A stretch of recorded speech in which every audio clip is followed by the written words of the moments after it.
जय श्री कृष्णा, जय श्री राधे। 20वां अध्याय। नारद जी कहते हैं, हे राजा पृथु, कार्तिक कृष्ण अमावस्या को दीपमालिका करने से दरिद्रता का विनाश हो जाता है। इस संबंध में एक इतिहास सुनाता हूँ, ध्यानपूर्वक सुनो।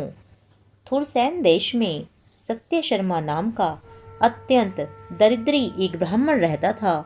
उसके मन में एकमात्र यही कामना थी कि यदि मेरे पास धन हो तो मैं उसे यज्ञ, दान आदि धार्मिक कार्यों में व्यय करूं। तब दरिद्रता निवारण का उपाय पूछने पर एक विद्वान ने उसे बताया कि तुम शिवजी की आराधना करो। उसने शिवजी की उपासना प्रारंभ की।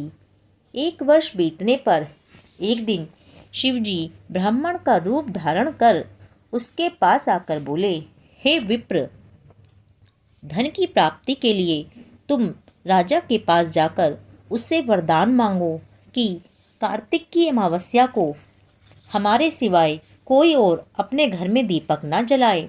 ब्राह्मण ने ऐसा ही किया और राजा ने उसकी बात स्वीकार करके सारे नगर में ढिंढोरा पिटवा दिया कि अमावस्या को कोई भी अपने घर में दीपक न जलाए। राजा की आज्ञा मानकर अमावस्या की रात्रि को किसी ने भी दीपक नहीं जलाया।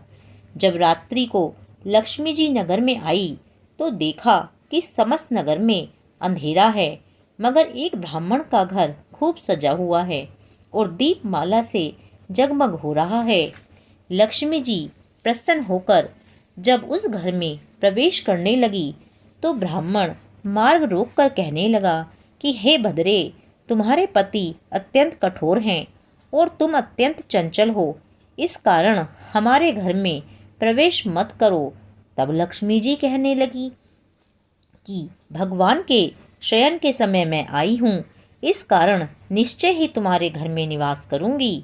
यह सुनकर ब्राह्मण कहने लगा कि यदि तुम इस बात की शपथ लो कि मेरी 3 पीढ़ी तक इस घर से नहीं जाओगी और यहाँ पर स्थायी निवास करोगी, तब ही इस घर में प्रवेश कर सकती हो।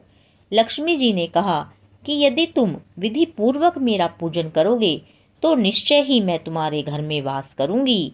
यह सुनकर ब्राह्मण ने पूछा कि मैं किस विधि से तुम्हारा पूजन करूं? तब लक्ष्मी जी ने कहा कि कार्तिक कृष्ण अमावस्या को प्रातःकाल स्नान आदि से निवृत्त होकर देवताओं तथा पितरों का पूजन करो। दिन के तीसरे भाग में श्राद्ध करके ब्राह्मणों को सुंदर पकवान बनाकर भोजन कराओ। प्रदोष के समय दीपमाला करो। तुलसी के समीप ब्राह्मण के घर में देव मंदिर, चौरास्ते, शमशान तथा गौशाला में दीप जलाने चाहिए। इस दिन बालक, वृद्ध तथा रोगी के अतिरिक्त अन्य कोई भोजन न करे। सायंकाल स्वस्ति वाचन पूर्वक गणेश जी व कुबेर जी का पूजन करके संकल्प लें। तत्पश्चात लक्ष्मी जी का पूजन करें। कमल के आसन पर स्थित, कमल के फूलों की माला धारण करने वाली, कमल जैसे नेत्र, गंभीर नाभि, सुंदर वस्त्र, देवताओं के हाथियों द्वारा मणियुक्त घड़ों से स्नान करने वाली, हाथ में कमल पुष्प लिए ऐसी लक्ष्मी मेरे घर में निवास करें। सर्वप्रथम लक्ष्मी जी को आसन दें, फिर पाद्य, अर्घ्य, आचमन, स्नान, वस्त्र, धूप, दीप, नैवेद्य, जल, तांबूल व सुपारी, इन सब वस्तुओं को अर्पण करके नमस्कार करें, दीप जलाएं और समस्त रात्रि भगवान का कीर्तन करें। इस प्रकार कुबेर तथा लक्ष्मी जी का पूजन करके ब्राह्मणों को भोजन कराएं। तत्पश्चात बंधु बांधवों सहित स्वयं भी भोजन करें।